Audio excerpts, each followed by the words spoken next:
शेतकरी बांधवांनो नमस्कार। संध्याकाळच्या या बातमीपत्रात तुमचं मनपूर्वक स्वागत आहे।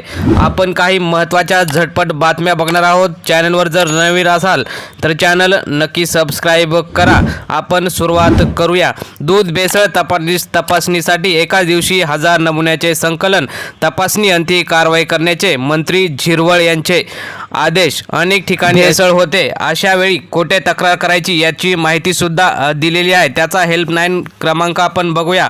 1800-222-365 वर आपण त्यावर कॉल करून माहिती देऊ शकता किंवा तक्रार करू शकता। दुसरी बातमी बघूया। त्यानंतर आहे किमान तापमानात चढ उतार शक्य। गुरुवारी 8:30 वाजेपर्यंत 24 तासांमध्ये अनेक ठिकाणी वेगळे तापमान नोंदवले आहे। त्यामुळे याचा शेतीवर आणि पिकांवर नक्कीच परिणाम होईल, त्यामुळे शेतकरी चिंतेत दिसत आहे। त्यानंतर पुढील महत्त्वाची बातमी आपण बघूया। कृषी पशुसंवर्धनची संयुक्त संसदीय समिती महाराष्ट्र दौऱ्यावर, आजपासून आढावा, कृषी विभागाचे अधिकारी तैनात।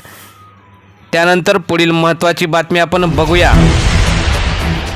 महाराष्ट्र सरकारकडून बालकांचा मोफत व सक्तीच्या शिक्षण हक्क कायद्याअंतर्गत म्हणजेच RTE 25% राखीव जागांसाठी सरकारने 45 कोटींचा निधी मंजूर केला आहे आणि ही RTEची प्रवेश प्रक्रिया ही सुरू झालेली आहे। त्यामुळे याचा लाभ पालकांनी घ्यावा असं शासनातर्फे नमूद केलेलं आहे।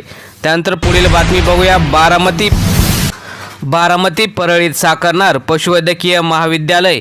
पशुसंवर्धन मंत्री पंकजा मुंडे यांची माहिती। त्यांनी एका संमेलनावेळी त्यांनी ही महत्त्वाची माहिती दिली। त्यानंतर पुढील बातमी येते पुणे जिल्ह्यातून। राजगुरुनगर खेडमध्ये सोयाबीन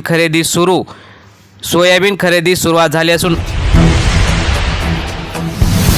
त्यानंतर पुढील बातमी। कमी खर्च अधिक उत्पादन देणाऱ्या शेतीला प्रोत्साहन देऊ, अजित पवार यांची ग्वाही। बारामतीत कृषिक 2025 प्रदर्शनाचे उद्घाटन। यावेळी पशुसंवर्धन मंत्री पंकजा मुंडे यांची सुद्धा उपस्थिती, तसेच कृषी मंत्री माणिकराव कोकाटे यांची सुद्धा उपस्थिती होती। तर शेतकरी बांधवांनो, ह्या होत्या संध्याकाळच्या झटपट बातम्या। धन्यवाद। जय जवान जय किसान।